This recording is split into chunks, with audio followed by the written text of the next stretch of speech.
Rolling hills, picturesque farms, and wonderful places for a weekend trip.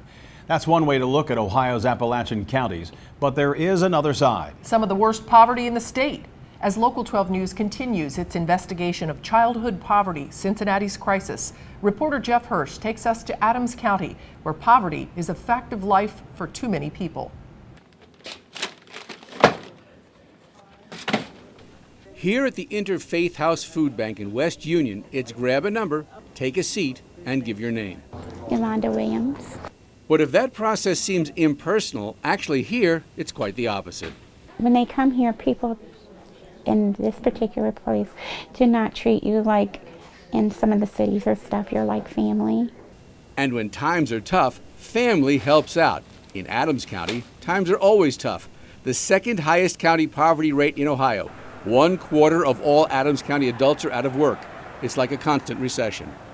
Well, some people are embarrassed to come in here, and I tell them don't be embarrassed because it's no shame if you get on a hard time. I've had a teacher come here.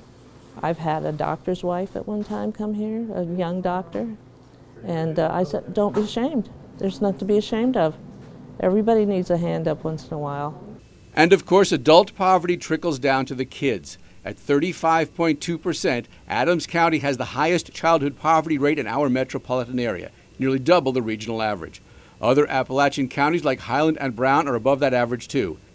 Adams County resident Yolanda Williams, who lives in a mobile home on a dirt road, is a 57-year-old grandmother, caring for a 15-year-old, a 14-year-old, and a 4-year-old. It's all too common. Yes, we have grandparents raising their children now. So, and usually it's to drugs, because of drugs.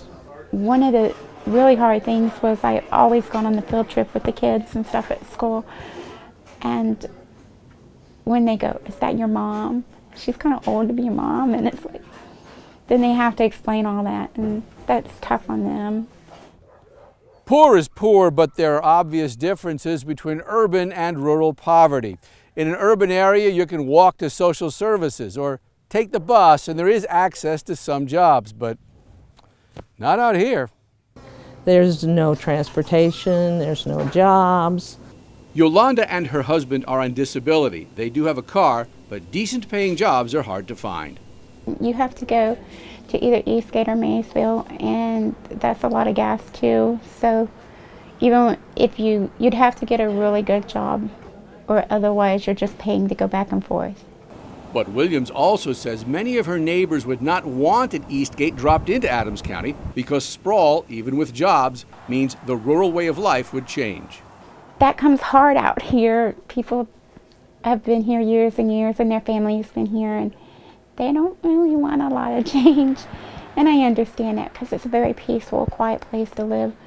So the only way up may be out, at least for a while. Yolanda Williams says one of the teens she's caring for knows that education is the key. She plans to be a doctor, and she's got the education and the brains to do it. So. Williams is among the more than 700 people helped last month by the Interfaith House, a facility which sums up the challenges Adams County faces. The food bank just moved into this larger building. That's good because they can help more people. But the building was a business which closed, taking jobs. And the newer building is more expensive for the all-volunteer agency to heat and air condition than was their previous home. So we're selling our clothes now. I know. How much are they? $1 a little bag, $3 for a bigger bag, and the big garbage bag is $5. Okay. They still give away food and ways to grow food. 5 tomato plants? Yes, ma'am. But 5 tomato plants cannot grow jobs, and without more jobs, better transportation, and fewer school dropouts, generational Appalachian poverty will continue. Food pantries do not end poverty, they just make it a bit easier to endure. There you go, ma'am, and you have a wonderful day. Thank you. Jeff Hirsch, Local 12 News.